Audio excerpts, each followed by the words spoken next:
Today we're talking to Sandi Kahn Shelton, novelist and writing teacher. Sandi Kahn Shelton is a novelist and writing teacher who's written 5 novels and is known as the true successor to the throne of Irma Bombeck, only funnier. She's been writing fiction since she was 6 and worked out that she could make money selling stories to the neighbors so she could get money for the ice cream man. She also writes under the pseudonym of Maddie Dawson. And Sandi, thanks very much for joining us today. Thank you so much for having me. You're welcome. And so tell us what you're going to make for us. Well, we are making today a cocktail called Between the Sheets, which is very risque, but we're going to do it anyway. And so first we add some ice.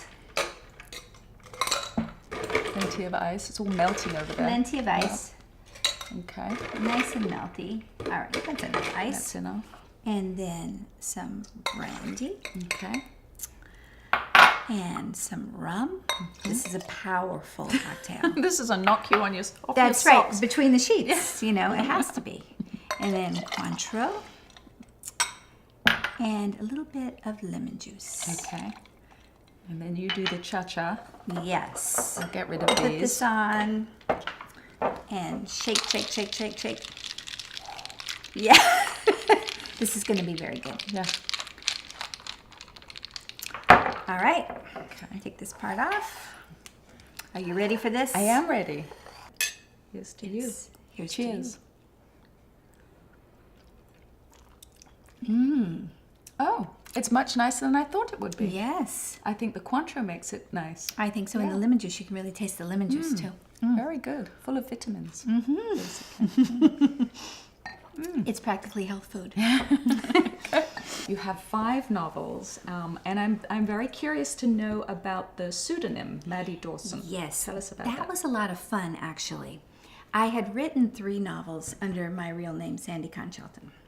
But they were novels that all had as protagonists younger women.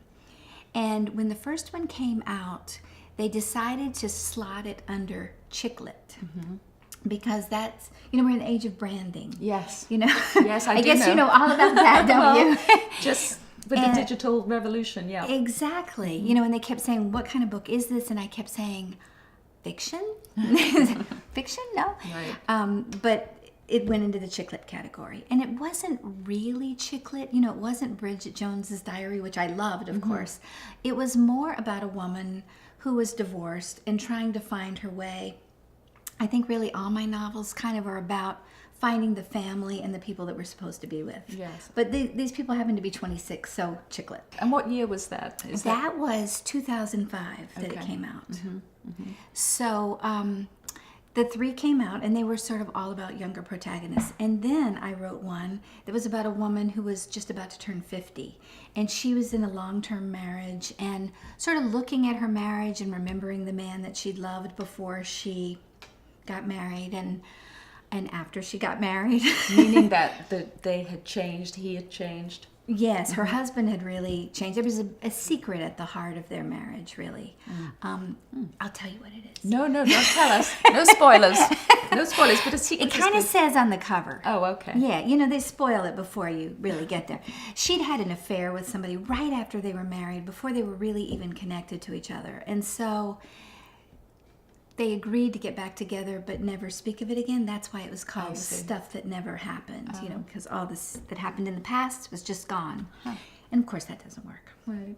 So because she was an older protagonist, when I handed it in, they said, this isn't chicklet. And I Right. said, no, it really isn't. So they were afraid that because my brand was chicklet, you Yeah. know, that people wouldn't follow me. I wouldn't know. So they decided to give me a new name. And at first I thought, do I want a new name? You know, because I did have, you know, something of an audience that I wanted. For sure, yeah. So, you know, there were the 12 people that were following my career. I wanted them to know. No. You've sold lots and lots of books. We know that. I'm curious why they didn't. In England, we have a term called henlit. Henlit, that's exactly what these are. We need to have henlit here. Will you start that here? Well, I sort of object to I know. being funneled from a chink to a hen, but, you know. It's like going from miss to ma'am. But so I was curious. So they came up with it. They came up with the idea of it. And then they said I could pick any name that I wanted. And I picked every name I would pick, they would go, no. So I was like, what? So finally, I picked Maddie because I was getting a little mad. And so it became Maddie Dawson. And to tell you the truth, it has been wonderful. Oh. Because one of the nice things about writing fiction under a different name is that people don't automatically assume that it happened to you and your husband. Yeah. Yes. Which has just been great, you know. And on the yeah. internet, it's, you know, people aren't writing to my children and saying, "Did your You mother poor do thing. that?" You poor Well, no, thing. I mean, I How think do you bear it? most people realize that when a writer's been writing for a number of years, you have to start writing about somebody else's life It because can't all be you. no. Stories come from so many different places. Yes, and some people just assume still. That it's going to be you. Yeah. So it was kind of fun having a pseudonym. So do you have to blog for 2 authors now? I do. I have 2 Facebook accounts, 2 Twitter accounts, 2 blogs, and it's a little schizophrenic of a life being 2 people. That is a hard part. How do you manage it time-wise? Do you say on Tuesday this one and on Wednesday that one? That would be a great idea. What do you do? I right now I'm writing a novel, so I'm not as current as I should be. I'm mainly doing stuff with Maddie. Okay. I do Sandi on Facebook and Maddie on Twitter. That's kind of what it ends up. And Maddie blogs every now and then. So that means that you can't link your Twitter account to your Facebook account, which would save you some time. I should do that. That would be a great idea. Well, the disadvantage of that is that then you have the same content on both those platforms. So some Right. people don't like to do that. And but it's it a is an lot option. of the same people are friends on both. So I don't know. I mean, if I've read someone on Facebook, I tend not to go and check their Twitter feed unless there's a Right. really good reason for it. But Yes. you could play with that a little bit. It's true. Hasn't all this changed the world so much? I know, and I remember talking to you a few years ago when I said to you, do you have an ebook? And you said, a what? Yes, exactly.